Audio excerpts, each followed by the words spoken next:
जय हिंद, नमस्कार। मैं प्रभात रोशन आपका स्वागत करता हूं। दोस्तों, हम पढ़ेंगे आज ज्योग्राफी के कुछ 25 क्वेश्चन जो हैं, इंपॉर्टेंट क्वेश्चंस हैं जो हम लोग इसको लेकर चलेंगे। ये सीरीज हम शुरू कर रहे हैं आज से ही।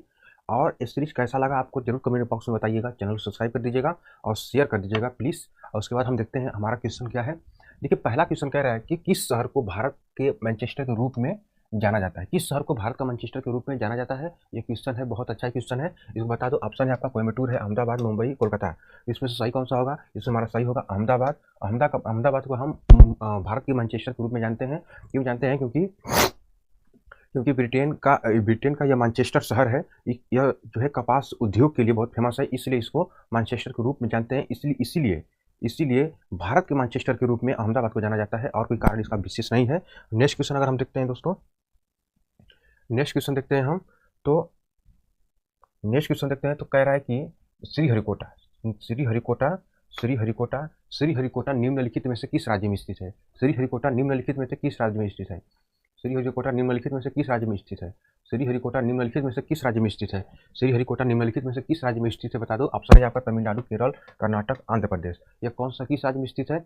यह स्थित है आंध्र प्रदेश में। कहाँ स्थित है? यह आंध्र प्रदेश में स्थित है।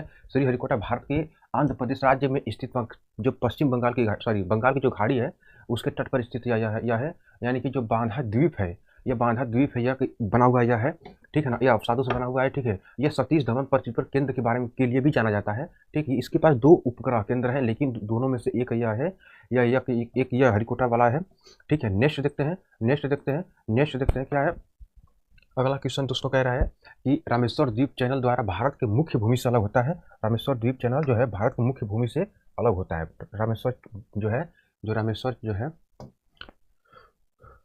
रामेश्वर है, यानी कि जो रामेश्वर द्वीप है वो भारत के किस चैनल द्वारा अलग होता है भारत की मुख्य भूमि से? ऑप्शन आपका है कच्छ की खाड़ी, पंपन चैनल, जिब्राल्टर चैनल, या मैरिनर चैनल। इसमें से आपका कौन सा सही हो जाएगा? इसमें से आपका हो जाएगा पब्बन चैनल द्वारा यह अलग होता है। पब्बन चैनल द्वारा यह अलग होता है। पब्बन चैनल द्वारा यह अलग होता है। पब्बन चैनल द्वारा यह अलग होता है। यानी कि भारतीय जो प्रायद्वीपीय भारत है, यह भारत और जो श्रीलंका है, ये दोनों ही इस चैनल से अलग होते हैं। ठीक है, अब देखते हैं नेक्स्ट क्वेश्चन है। नेक्स्ट क्वेश्चन क्या कह रहा है? अगला क्वेश्चन क्या कह रहा है?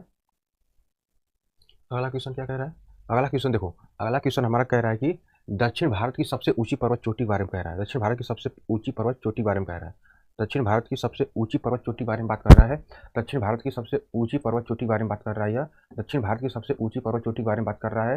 दक्षिण भारत की सबसे ऊंची पर्वत चोटी के बारे में बात कर रहा है। तो इसमें से कौन सा सही होगा? ऑप्शन है डोडा बेटा, अनाईमुड्डी, गाडविन आस्टीन और नंदा देवी।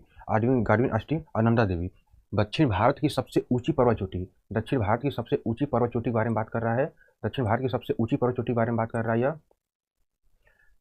ठीक है, दक्षिण भारत की सबसे ऊंची पर्वत चोटी के बारे में बात कर रहा है। इसमें से कौन सही होगा? कौन सा सही होगा इसमें से? देखो, डोडा बेटा सही होगा, अनाईमुड्डी सही होगा, या गाडविन आस्टीन होगा, या नंदा देवी होगा। इसमें से कौन सही होगा? इसमें से जो सही होगा आपका यह है अनाईमुड्डी। अब देखो, इसकी ऊंचाई के बारे में थोड़ी सी बात कर ले हम। अगर देखो, ये पश्चिमी घाट पर स्थित है, ये सब जानते हैं। ये दक्षिण भारत की जो सबसे ऊंची पर्वत चोटी है, यह जो है यह पश्चिमी घाट की सबसे ऊंची चोटी है, अनाईमुड्डी। इसकी ऊंचाई कितनी है? इसकी ऊंचाई जो है 2695 मीटर है। 2695 मीटर है। कितना है? ये 2695 मीटर ऊंची है। अब फीट की बात करते हैं। अगर फीट की बात करते हैं तो 8842 फीट है। 8842 फीट है। ठीक है ना, 8842 फीट ये ऊंचा है। अब देखो, अनाईमुड्डी भारत की सबसे ऊंचे स्थान पर है। ठीक है, तो अब ध्यान देने वाली बात यह है कि जो डोडा बेटा है वो अभी जो डोडा बेटा है, यानी जो ये डोडा बेटा है, इसकी भी ऊंचाई अच्छी खासी है। यानी कि 2637 मीटर है उसकी ऊंचाई। 2637 मीटर इसकी ऊंचाई है। ठीक है, 2637 मीटर ऊंचाई है। थोड़ा सा ही इससे तो कम है। कितना कम है? थोड़ा सा ही तो कम है। अब नेक्स्ट क्वेश्चन हम देखते हैं। अगला क्वेश्चन देखते हैं। अगला क्वेश्चन कह रहा है कि डैश को एशियाटिक इटली कहा जाता है। डैश को एशियाटिक इटली कहा जाता है। म्यांमार को कहा जाता है, भारत को, श्रीलंका को, पाकिस्तान को। म्यांमार को, श्रीलंका को, भारत को, पाकिस्तान को किसको कहा जाता है? किसको कहा जाता है? जल्दी बताओ, जल्दी बताओ, क्यों कहा जाता है, किसको कहा जाता है इसमें से? डैश को एशियाटिक इटली कहा जाता है। डैश को एशियाटिक इटली कहा जाता है। मध्य प्रदेश को, सॉरी, म्यांमार को, भारत को, श्रीलंका को, पाकिस्तान को। म्यांमार को, भारत को, श्रीलंका, पाकिस्तान को किसको कहा जाता है? भारत को कहा जाता है। किसको कहा जाता है? भारत को कहा जाता है। भारत को क्यों कहा जाता है? भारत का एक प्रायद्वीपीय होने का कारण है यह। 3 तरफ से पानी से घिरा हुआ है ना भारत। 3 तरफ से पानी से घिरा हुआ है ना भारत। 3 तरफ से पानी से घिरा हुआ है ना भारत। तीन तरफ से पानी से घिरा हुआ है ना। ये देखो पश्चिम बंगाल से घिरा हुआ है, अरब सागर से घिरा हुआ है, अरब सागर से घिरा हुआ है, हिंद महासागर से घिरा हुआ है, तीन तरफ से घिरा हुआ है ना भारत, देखो तीन तरफ से। उसी तरह जो एशियाटिक इटली जो है, उसको इटली जो है वो भी इसी तरह पानी से तीन तरफ से घिरा हुआ है, ठीक है, इसीलिए भारत को कहा जाता है। नेक्स्ट क्वेश्चन देखते हैं। नेक्स्ट क्वेश्चन जो है, अगला क्वेश्चन क्या कह रहा है? अगला क्वेश्चन कह रहा है कि किस शहर को इलेक्ट्रॉनिक शहर कहा जाता है? भारत के किस शहर को इलेक्ट्रॉनिक शहर कहा जाता है? भारत के किस शहर को इलेक्ट्रॉनिक शहर कहा जाता है? भारत के किस शहर को इलेक्ट्रॉनिक शहर कहा जाता है? भारत के किस शहर को इलेक्ट्रॉनिक शहर कहा जाता है? भारत के किस शहर को इलेक्ट्रॉनिक शहर कहा जाता है? भारत के किस शहर को इलेक्ट्रॉनिक शहर कहा जाता है? जल्दी बताओ, जल्दी बताओ, भारत के किस शहर को इलेक्ट्रॉनिक शहर कहा जाता है? मुंबई को, बेंगलोर को, वाराणसी को या कोलकाता को? बेंगलोर को किसको कहा जाता है? बेंगलोर को, वाराणसी को, मुंबई को, कोलकाता को? जल्दी बताओ, जल्दी जल्दी जल्दी करो, किसको कहा जाता है? किसको कहा जाता है? किसको कहा जाता है? जल्दी बताओ। मुंबई को कहा जाता है, बेंगलोर को, वाराणसी को, कोलकाता, किसको कहा जाता है? तो यह कहा जाता है बेंगलोर को। किसको कहा जाता है? यह बेंगलोर को कहा जाता है। क्या कहा जाता है? इलेक्ट्रॉनिक सिटी कहा जाता है, जहाँ पर इन्फोसिस का मुख्यालय स्थित है, बेंगलोर में ही स्थित है। सामान्य शब्दों में अगर बात करते हैं इसके बारे में हम, तो इसको दशकों से बेंगलुरु जो है सॉफ्टवेयर इंडस्ट्री का यह हब बना हुआ है, और इलेक्ट्रॉनिक्स के लिए यह जाना जाता है। इलेक्ट्रॉनिक्स के लिए यह जाना जाता है, ठीक है ना, इलेक्ट्रॉनिक्स के लिए जाना जाता है। नेक्स्ट क्वेश्चन देखते हैं। अगला क्वेश्चन क्या कह रहा है? अगला क्वेश्चन देखो क्या कह रहा है। सह्याद्री पर्वत का उल्लेख कहाँ पे मिलता है? सह्याद्री पर्वत का उल्लेख कहाँ मिलता है? कहाँ पे मिलता है? शिवालिक पर, पूर्वी घाट पे, पश्चिमी घाट पे या सतपुड़ा रेंज पर? कहाँ मिलता है? कहाँ मिलता है? जल्दी बताओ, कहाँ मिलता है?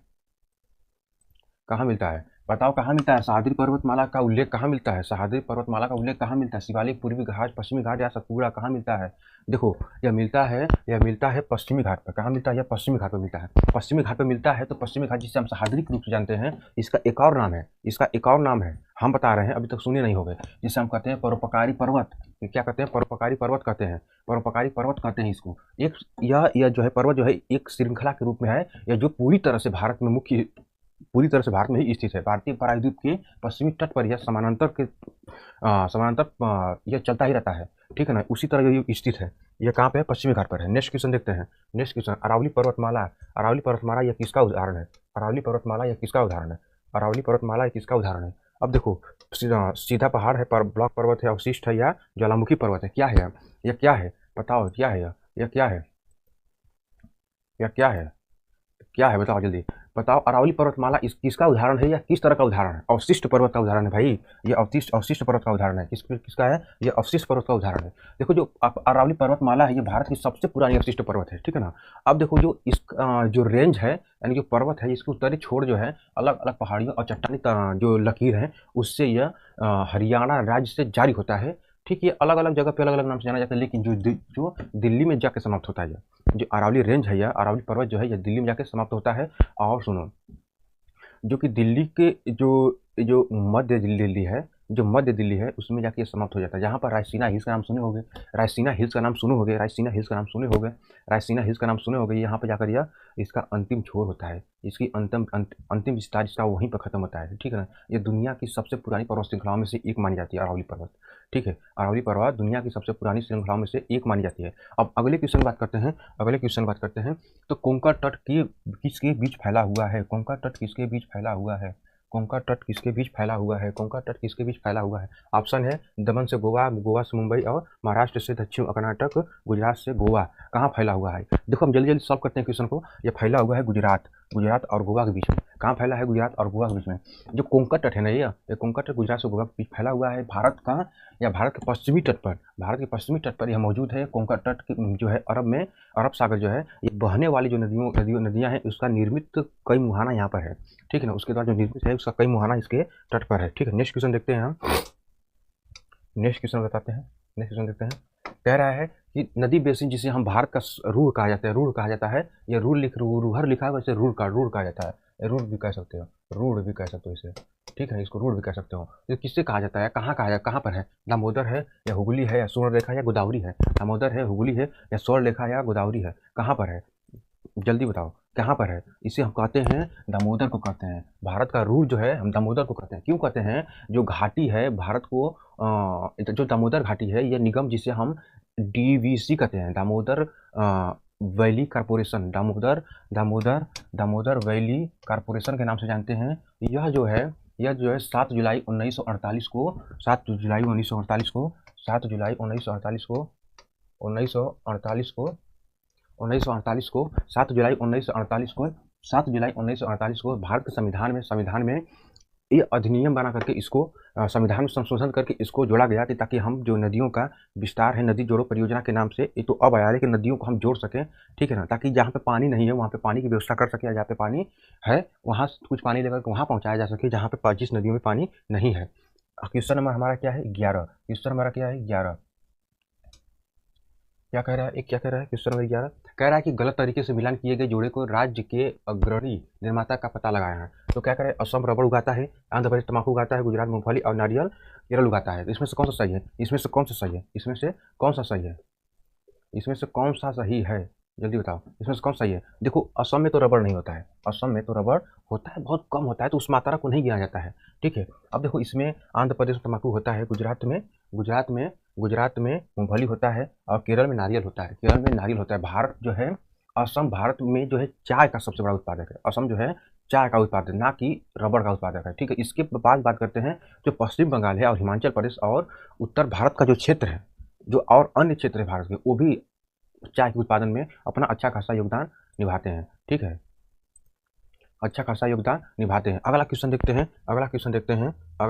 हैं तो किस नदी को बंगाल का दुख कहा जाता है, किस नदी को बंगाल का दुख कहा जाता है, बंगाल का दुखी नदी कहा जाता है या दुख कहा जाता है। यमुना को, दामोदर को, नर्मदा या ताप्ती को कहा जाता है, यमुना को, नर्मदा को या ताप्ती को कहा जाता है, किसको कहा जाता है, किसको कहा जाता है, तो कहा जाता है यह है, यह दामोदर को कहा जाता है बंगाल का दुख, बंगाल का दुख कहा जाता है। देखो पहले पश्चिम बंगाल में जो है मैदानी इलाकों में यह बाढ़ की वजह बनती है, ठीक है, और उसके बाद जो बंगाल के जो सोरो यानी कि दुखी जो क्षेत्र हैं उनको ये प्रभावित करती है, अपने चपेट में ले लेती है। जो वहाँ पे मतलब कि वहाँ पे जो क्षेत्र हैं, जैसे मान लो मैदानी क्षेत्र है जहाँ पे कोई फसल उगाया है, उसको बहा करके अपने साथ लेकर चली जाती है अवसाद के रूप में, ठीक है। दामोदर और इसकी सहायक नदियाँ भी कई बांधों का निर्माण ये करती हैं, इनमें प्लस पॉइंट ऐड हो जाता है, इसलिए इसको अच्छा माना जाता है, समझ रहे हो। अब देखो नेक्स्ट क्वेश्चन जो है हमारे लिए, अगला क्वेश्चन जो है हमारे लिए कह रहा है कि किस स्थान पर दिसंबर में अधिकतम सौर ऊर्जा प्राप्त होता है, ठीक है। क्या कह रहा है कि किस स्थान पर दिसंबर में अधिकतम सौर ऊर्जा प्राप्त होता है, कोलकाता, दिल्ली, अमृतसर, चेन्नई, कहाँ पर होता है, कहाँ पर होता है, कोलकाता, दिल्ली, अमृतसर या चेन्नई, कहाँ पर होता है, किस स्थान पर दिसंबर में अधिकतम सौर ऊर्जा प्राप्त होता है, तो कहाँ पे होता है, चेन्नई में होता है, कहाँ पे होता है, चेन्नई में होता है, कहाँ पे होता है, यह चेन्नई में होता है। अगला क्वेश्चन देखते हैं, हम अगला क्वेश्चन कह रहा है कि 12 प्रमुख बंदरगाहों में से किस राज्य में, भारत के 3 प्रमुख बंदरगाह हैं, 3 प्रमुख बंदरगाह के बारे में पूछ रहा है कि किस राज्य में है, उड़ीसा, आंध्र प्रदेश, तमिलनाडु या गुजरात में, उड़ीसा, आंध्र प्रदेश, तमिलनाडु या गुजरात में, उड़ीसा, आंध्र प्रदेश, तमिलनाडु या आपके गुजरात में, कहाँ पर है, कहाँ पर है, जल्दी बताओ कहाँ पर है, कहाँ पर है। देखो भारत के जो 12 बंदरगाह है ना, यह लगभग पूरे तो भारत में तटीय क्षेत्र पर ही रहेंगे बंदरगाह, जो और जो 3 की बात कर रहे हो, यह जो है तमिलनाडु में है, कहाँ पर है, ये तमिलनाडु में है, कहाँ पर है, यह तमिलनाडु में। देखो भारत के 12 बंदरगाह जो हैं, जिसे हम तो गिना देते हैं, कांडला, मुंबई, जेएनपीटी, मर्मगोवा, न्यू मैंगलोर और देखो कोच्चि, चेन्नई, एन्नौर, बीओ, चिदम्बरम नगर, विशाखापट्टनम, पारादीप और कोलकाता में जो है हल्दिया है, ठीक है ना। और भी हैं जैसे इन 3 जो ये सब है बंदरगाह वहाँ पे स्थित हैं, ठीक है। अगला देखते हैं अगर हम नेक्स्ट क्वेश्चन देखते हैं तो कह रहा है, नेक्स्ट क्वेश्चन में है कि मुख्य भारतीय न्यूज प्रिंट जो है उसका मैन्युफैक्चरिंग मिल कहाँ पर है, बेंगलोर में है, देहरादून, नेपानगर या इंदौर। देखो ये नेपानगर में है, जो मध्य प्रदेश का एक बुरहानपुर जिला है, वहाँ पर एक औद्योगिक क्षेत्र है जिसे हम नेपानगर के नाम से जानते हैं, यह नेपानगर है, मध्य प्रदेश का क्षेत्र है, वहीं पर यह मैन्युफैक्चरिंग हब बना हुआ है, ठीक है। अगला क्वेश्चन देखते हैं, अगला क्वेश्चन क्या कह रहा है, अगला क्वेश्चन कह रहा है कि निम्नलिखित में से भारतीय महत्वपूर्ण कपास उत्पादक क्षेत्र कौन सा है, कपास उत्पादक क्षेत्र कौन सा है, गंगा का मैदान, दक्कन पठार या दामोदर या फिर यमुना घाटी, कौन सा है, इसमें से कौन सा सही होगा बता दो, इसमें से कौन सा सही होगा बता दो। अब देखो गंगा का मैदान या दक्कन का जो क्षेत्र है, दक्कन का क्षेत्र है, इसको ही माना जाता है कि कपास के लिए यही फेमस है हमारे यहाँ, कपास के लिए यही फेमस है देखो दक्कन का पठार जो है कपास के लिए जाना जाता है, ये तो सही बात है। क्यों जाना जाता है? क्योंकि यहाँ पे जलोढ़ मिट्टियों का जो है उपस्थित होने के कारण यह यहाँ पे खेती अच्छी होती है, इसलिए जाना जाता है। अगला क्वेश्चन यानी कि 17 नंबर क्वेश्चन जो है, 17 नंबर क्वेश्चन है, कह रहा है कि दक्कन भारत के सिंचाई में सबसे महत्वपूर्ण साधन क्या है? टैंक है, नहर, कुआं है या ट्यूबवेल है? क्या है इसमें जो क्षेत्र है, यानी कि जो सिंचाई का क्षेत्र हम इसको कहेंगे वो है, वह है टैंकर, यानी कि टैंक। देखो दक्कन भारत का कह रहा है, तो दक्षिण भारत में पढ़ लेना। जो दक्कन का क्षेत्र है, भारतीय क्षेत्र है, वो है जो टैंकों से सिंचाई होता है। ठीक है ना, ठीक है ना।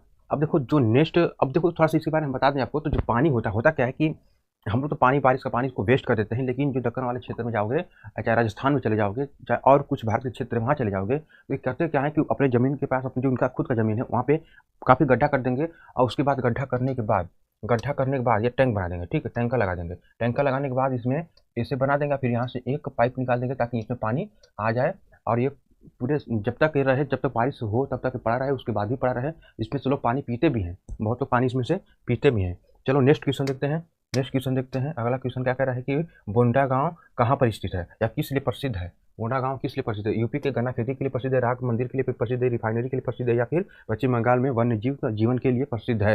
या किसके लिए प्रसिद्ध है? या किसके लिए प्रसिद्ध है? या किसके लिए प्रसिद्ध, बता दो। ये किसके लिए प्रसिद्ध है? ये रिफाइनरी के लिए प्रसिद्ध है। किसके लिए प्रसिद्ध है? ये रिफाइनरी के लिए प्रसिद्ध है। नेक्स्ट क्वेश्चन, अगला क्वेश्चन क्या कह रहा है? अगले क्वेश्चन में देखते हैं। अमरकंटक एक महत्वपूर्ण प्रायद्वीपीय नदी है। अमरकंटक एक महत्वपूर्ण प्रायद्वीपीय नदी है, प्रायद्वीपीय नदी है, जो साथ ही एक कस्बा भी है, जो किस राज्य में है? गुजरात में है, मध्य प्रदेश, महाराष्ट्र में है, या फिर राजस्थान में है? यह कहाँ पर है? यह कहाँ पर है? यह कहाँ पर है? जल्दी बताओ, जल्दी जल्दी। यह कहाँ पर स्थित है? यह कहाँ पर स्थित है? यह कहाँ पर स्थित है? बताओ कहाँ पर स्थित है? कहाँ पर है? कहाँ पर है? ये कहाँ पर स्थित है? जल्दी बताओ, कहाँ पर स्थित है? गुजरात में स्थित है, आंध्र प्रदेश में स्थित है, महाराष्ट्र में स्थित है, या फिर राजस्थान में स्थित है? कहाँ पर है? जल्दी बताओ। अमरकंटक एक महत्वपूर्ण प्रायद्वीपीय नदी है। अमरकंटक एक महत्वपूर्ण प्रायद्वीपीय नदी है। अमरकंटक एक महत्वपूर्ण प्रायद्वीपीय नदी है। ये कहाँ पर स्थित है? बताओ, ये कहाँ पर स्थित है? ये कहाँ पर स्थित है? यह कहाँ पर स्थित है? यह कहाँ पर स्थित है?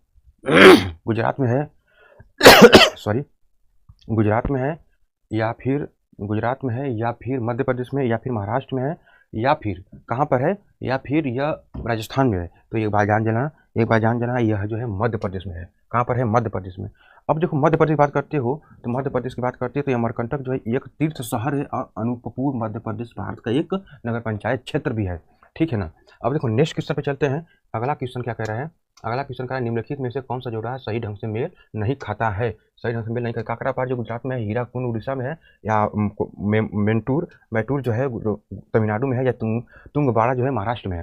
इसमें से कौन सा सही होगा? इसमें से कौन सा सही होगा? इसमें से कौन सा सही होगा? इसमें से कौन सा सही होगा? देखो, अब देखो काकरापार जो गुजरात में है ये सही है, हीराकुंड उड़ीसा में भी सही है, मैटूर जो है तमिलनाडु में है, लेकिन तुंगभद्रा जो है महाराष्ट्र में नहीं है। तुंगभद्रा जो है महाराष्ट्र में नहीं है। तुंगभद्रा जो है महाराष्ट्र में नहीं है। ये कहाँ पर है? यह कर्नाटक में है। ये कर्नाटक में, ये कहाँ पे है? कर्नाटक में है। नेक्स्ट क्वेश्चन देखते हैं। अगला क्वेश्चन देखते हैं। नेक्स्ट, निम्नलिखित में से कौन सा जोड़ा सही रूप से मेल खाता है? उसने नहीं पूछा था, इसमें मेल खाता है कह रहा है, मेल खाता है कह रहा है। तो पूरा हीराकुंड परमाणु शक्ति के लिए जाना, खेतड़ी मैग्नीज के लिए, बागलाघाट जो है लॉस के लिए, और अंकलेश्वर जो तेल क्षेत्र के लिए जाना जाता है। ये कौन सा इसमें सही होगा? इसमें सही कौन सा है? देखो अंकलेश्वर ही बस केवल सही है। क्यों? ये तेल क्षेत्र के ही जाना जाता है, ये तेल क्षेत्र के लिए ही जाना जाता है। अगला क्वेश्चन देखो, अगला क्वेश्चन क्या कह रहा है? अगला क्वेश्चन, बर्नपुर कुल्टी के केंद्र हैं। बर्नपुर कुल्टी के केंद्र कौन सा है? एल्युमिनियम उद्योग के लिए, लौह इस्पात के लिए, या कोयला या कॉपर के माइनिंग के लिए जाना जाता है? ये किसके लिए जाना जाता है? ये जाना जाता है, बताओ ये किसके लिए जाना जाता है? ये किसके लिए जाना जाता है? ये लौह अयस्क इस्पात के लिए जाना जाता है। लौह अयस्क इस्पात के लिए जाना जाता है। ठीक है ना। लौह अयस्क इस्पात के लिए आता है। ये सेल और टिस्को, सेल और इसको कंपनी के द्वारा ये जुड़ा हुआ है। ठीक है। नेक्स्ट क्वेश्चन देखते हैं। अगला क्वेश्चन क्या कह रहा है? भिलाई इस्पात उद्योग की मदद से शुरू हुआ था। भिलाई जो है इस्पात है, भिलाई इस्पात जो है किसकी मदद से शुरू हुआ था? यह शुरू हुआ था USSR, जो अब रसिया है, उसके द्वारा यह पहले शुरू किया गया था। ठीक है ना। अब नेक्स्ट क्वेश्चन देखते हैं। अगला क्वेश्चन का, निम्नलिखित में से कौन सा गन्ने के उत्पादन के लिए पहले स्थान पर आता है? पंजाब, उत्तर प्रदेश, तमिलनाडु या महाराष्ट्र? पंजाब, उत्तर प्रदेश, तमिलनाडु या महाराष्ट्र, कौन आता है? यह हमारा उत्तर प्रदेश खुद आता है, पहले स्थान पर ही आता है हमेशा। ठीक है, अब देखो अगला देखते हैं, निम्नलिखित में से कौन सा उद्योग स्वतंत्रता के बाद विकसित हुआ? स्वतंत्रता के बाद विकसित हुआ भारी उद्योग, इसमें कोई नहीं, कपास या सीमेंट, चीनी उद्योग, इसमें से कौन सा सही होगा? इसमें से कौन सा सही होगा? इसमें से कौन सा सही होगा? इसमें से कौन सा सही होगा? जल्दी बताओ। यह आज का नेक्स्ट अगला क्वेश्चन है, ये नेक्स्ट अगला क्वेश्चन है आज का, यह अगला क्वेश्चन आज का है। भारी इंजीनियरिंग उद्योग के लिए जाना जाता है, किसके लिए? भारी इंजीनियरिंग उद्योग के लिए जाना जाता है, ठीक है ना, भारी इंजीनियरिंग उद्योग के लिए जाना जाता है। 25 क्वेश्चन में से कितने आपके सही हुए हैं उसको बता देना और कमेंट कर देना कि क्या ये सेशन सही था। पहला पार्ट था आज का, अब कोशिश करेंगे कि डेली एक पार्ट लेकर आएँ, 25 क्वेश्चन का श्रृंखला लेकर आएँ, और चैनल को सब्सक्राइब करना, शेयर कर देना, और फिर मिलते हैं किसी सेशन में। तब तक के लिए अपना और अपने परिवार का ध्यान रखते रहिए और खूब मज़ा करिए, क्योंकि ज़िंदगी तो वैसे भी चल रही है। चलिए ना, चलिए फिर मिलेंगे किसी सेशन में, तब तक के लिए धन्यवाद। जय हिंद, जय भारत, लव यू इंडिया।